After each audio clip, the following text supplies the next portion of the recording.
किसान भाइयों नमस्कार। एसआरजे खेती की एक नई वीडियो में आप सभी का स्वागत है। किसान भाइयों, आज की वीडियो में हम जानने वाले हैं गेहूं की दो सबसे अच्छी किस्मों के कंपेयर के बारे में। आज मैं दो ऐसी किस्में आपको बताने वाला हूं जो काफ़ी ज़्यादा चर्चा में इस समय बनी हुई हैं। तो इन्हीं का कंपेयर आज की वीडियो में हम करने वाले हैं कि इनका उत्पादन कैसा रहता है, कैसा इनकी उपज रहती है, कहाँ कहाँ पे लगाया जा सकता है। तो जो दो किस्में हैं, पहली है श्रीराम सुपर की 303 और दूसरी है DBW 303। बहुत सा कन्फ्यूजन भी रहता है, कई बार हम समझते हैं दोनों किस्में एक ही हैं, कई बार कमेंट भी आते हैं इस विषय पे। तो सारी कन्फ्यूजन आज की वीडियो में आपकी दूर होने वाली है। तो पूरा वीडियो देखिएगा, बहुत सारी जानकारी आज की वीडियो में मैंने इन दोनों किस्में के ऊपर बनाया हुआ है। काफ़ी रिसर्च करके मैंने जो जानकारी है वो जुटाई हुई है। तो चैनल पे अगर नए हैं तो एसआरजे खेती चैनल को सब्सक्राइब भी कर लेना। तो चलिए अब बिना देरी किए वीडियो को स्टार्ट करते हैं। किसान भाइयों, दो किस्में जो आज मैं आपको बताने वाला हूँ, सबसे पहली किस्म है श्रीराम सुपर 303 और दूसरी किस्म है DBW 303, जिसको हम करण वैष्णवी नाम से भी जानते हैं। तो यहाँ पे हम सबसे पहले जानेंगे श्रीराम सुपर 303 गेहूँ की किस्म के बारे में। तो अगर हम पौधे की हाइट यानी ऊंचाई के बारे में जानें तो पौधे की जो हाइट है वो बहुत ज़्यादा नहीं रहती है। 88 से 90 सेंटीमीटर तक पौधे की ऊंचाई चली जाती है, जिससे फ़ायदा एक ये होता है कि आपकी जो फसल है वो गिरती नहीं है। कई बार जो पौधे काफ़ी ज़्यादा बड़े होते हैं उनके गिरने के चांस ज़्यादा रहते हैं छोटे पौधे की अपेक्षा। तो हाँ, इसमें ये किस्म अच्छी मानी जा सकती है कि पौधे की हाइट ज़्यादा नहीं होती है। किसान भाइयों, श्रीराम सुपर 303 के जो गेहूं के दाने होते हैं मोटे होते हैं, चमकदार होते हैं, वजनदार होते हैं, जिससे उत्पादन भी आपको अच्छा खासा मिल जाता है। फसल आपकी गिरती नहीं है क्योंकि इसके हाइट ज़्यादा नहीं होती है। और अगर हम एक पौधे में कल्लों की संख्या के बारे में जानें तो हाँ, कल्लों की संख्या जो है वो कम ज़्यादा हो सकती है। मान के चलिए 12 से लेकर 15-20 कल्ले तक निकल सकते हैं। अगर आप सही ढंग से खेती करते हैं, अच्छे से खेती करते हैं, समय से सारी चीज़ें करते हैं, तो इसमें जो कल्लों की संख्या है वो भी ज़्यादा हो सकती है। अमूमन मान के चलिए 12 से लेकर 15-20 कल्ले तक निकल आते हैं। औसतन आप 15 कल्ले मान सकते हैं। तो कहीं पे ज़्यादा भी हो सकते हैं, कहीं पे कम भी हो सकते हैं। यहाँ पे मैं जो भी किसान भाइयों आपको जानकारी दे रहा हूँ, ये मैंने किसान भाइयों से बातचीत करके ही जानकारी जुटाई हुई है, या फिर मैंने रिसर्च करके जानकारी जुटाई हुई है।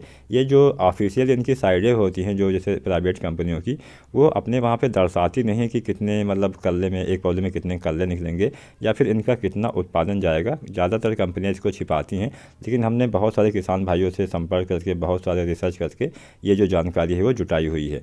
तो अगर हम प्रति बाली में दानों की संख्या के बारे में जानें तो 60 से लेकर 70 दाने तक निकल सकते हैं। अगर बालियाँ इसकी लंबी होती हैं तो कई बार ज़्यादा भी निकल सकते हैं, 80 भी निकल सकते हैं, लेकिन किसी में 70-80 ऐसे मान के चलिए एक बाली में दाने की संख्या हो सकती है। उत्पादन की अगर हम जान लें किसान भाइयों, तो जो इसका एक औसतन उत्पादन मैंने लगाया हुआ है वो 22 से 28 कुंटल तक आपको मिल जाता है। कई बार इससे ज़्यादा भी उत्पादन मिल सकता है, इससे कम भी उत्पादन मिल सकता है, लेकिन मान के चलिए 25 कुंटल के आसपास ये किस्म आपको उत्पादन दे सकती है। मैंने बहुत से किसान भाइयों से बातचीत की तो किसी ने बताया कि 22 कुंटल, किसी ने 24 कुंटल, किसी ने 28 कुंटल। तो अमूमन मान के चलिए एवरेज उत्पादन आप इसका 24 से 25 कुंटल तक ले सकते हैं प्रत्येक एकड़ के हिसाब से। तो उस हिसाब से ठीक ठाक उत्पादन ये किस्म आपको दे जाती है। भूरा रतुआ के प्रति ये किस्म सहनशील है। अगेती भी बुआई इसकी की जा सकती है, पिछेती भी इसकी बुआई करके आप अच्छा खासा उत्पादन ले सकते हैं। इसके तने काफ़ी मजबूत होते हैं, जिससे आपकी फसल गिरती नहीं है। अब हम जान लेते हैं कि हम इसको कहाँ कहाँ पे लगा सकते हैं। तो जो श्रीराम सुपर 303 है, इसको आप उत्तर प्रदेश, मध्य प्रदेश, पंजाब, हरियाणा, राजस्थान, बिहार जैसे राज्यों में लगा के इसकी खेती की जा सकती है। तो अभी तक हमने सबसे पहली जो किस्म थी श्रीराम सुपर 303, इसके बारे में जान लिया। अब हम जानते हैं जो हमारी दूसरी किस्म है DBW 303, जिसको हम करण वैष्णवी नाम से भी जानते हैं। किसान भाई, जो DBW 303 जो किस्म है ये अभी नई किस्म है। 2021 में ही इसको अधिसूचित किया गया है, किसानों के बीच में लाया गया है। तो मान के चलिए अभी एकदम नई किस्म ही आपके लिए होने वाली है। इसको आप भारत के उत्तर पश्चिमी मैदानी क्षेत्र जो है वहाँ पे लगा सकते हैं, जैसे पंजाब हो गया, हरियाणा हो गया, दिल्ली हो गया, पश्चिमी उत्तर प्रदेश, राजस्थान, जम्मू कश्मीर, हिमाचल प्रदेश, उत्तराखंड जैसे राज्यों में लगा के DBW 303 की खेती की जा सकती है। अगर हम कल्लों की संख्या के बारे में जानें तो लगभग 15 से लेकर 25 कल्ले तक एक पौधे में निकल आते हैं। औसतन यहाँ पे मैं आंकड़े दे रहा हूँ।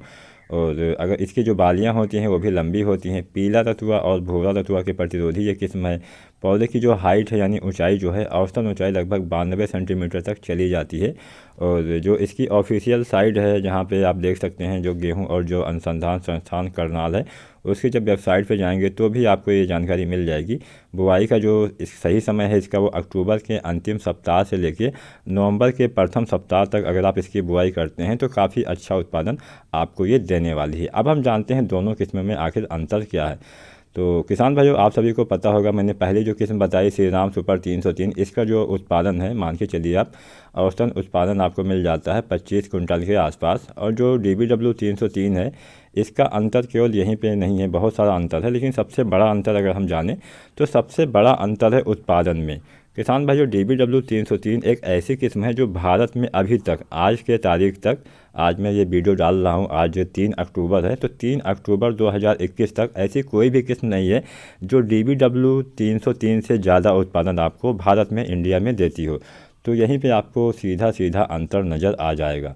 पौधे की हाइट में भी थोड़ा बहुत अंतर आपको नज़र आ जाएगा। पौधे की इसमें जो DBW 303 है लगभग 92 सेंटीमीटर की चली जाती है, और जो श्रीराम सुपर 303 है वो 88 सेंटीमीटर तक चली जाती है। तो अब हम जान लेते हैं आखिर उत्पादन कितना दे जाती है DBW 303। तो जो औसतन उत्पादन है 32 कुंटल के आसपास आपको मिल जाता है, और जो हमारी ये किस्म है श्रीराम सुपर, इसमें आपको मिल जाता है लगभग 24 से 25 कुंटल तक।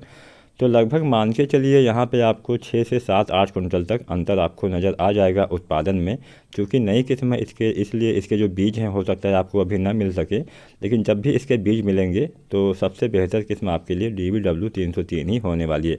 अधिकतम उत्पादन की अगर हम यहाँ पे बात कर लें तो DBW 303 जो अधिकतम उत्पादन आपको देने वाली है वो 97 कुंटल प्रत्येक हेक्टेयर के हिसाब से, जैसा कि इसकी ऑफिशियल साइट पे भी दर्शाया गया है। और औसतन उत्पादन अगर हम हेक्टेयर में जानें तो 81.2 कुंटल यानी लगभग 32 कुंटल के आसपास आपको DBW 303 उत्पादन देने वाली है। तो किसान भाइयों, अब हम कुछ अंतर इसके जान लेते हैं, दोनों किस्मों में आखिर डिफरेंस क्या है। सबसे पहला जो अंतर है वो है उत्पादन में। ये जो DBW 303 है, इसका जो अधिकतम उत्पादन है लगभग 39 कुंटल तक आप ले सकते हैं प्रत्येक एकड़ के हिसाब से, जबकि जो हमारी श्रीराम सुपर 303 किस्म है इसका अधिकतम उत्पादन आपको ज़्यादा से ज़्यादा 30 कुंटल तक ही मिल पाएगा। वैसे 28 से ज़्यादा मुझे किसी भी किसान भाई ने बताया नहीं है, लेकिन मैं अगर मान भी लूँ कि हाँ अच्छे से खेती करेंगे तो 30 कुंटल तक भी आपको ये उत्पादन दे सकती है। फिर भी काफ़ी अंतर आपको नज़र आ रहा होगा। और अगर हम औसतन उत्पादन के बारे में जानें तो जो DBW 303 है इसका 32 कुंटल है, और उसका मान के चलिए 24 से 25 कुंटल है। तो लगभग 7-8 कुंटल का अंतर आपको नज़र आ रहा होगा प्रत्येक एकड़ के हिसाब से। और जो दूसरा अंतर है पौधे की हाइट में है। हाँ, ये जो DBW 303 है इसकी 92 सेंटीमीटर की हाइट चली जाती है, उसकी 88 सेंटीमीटर की चली जाती है, लेकिन बहुत ज़्यादा डिफरेंस नहीं मान सकते हैं।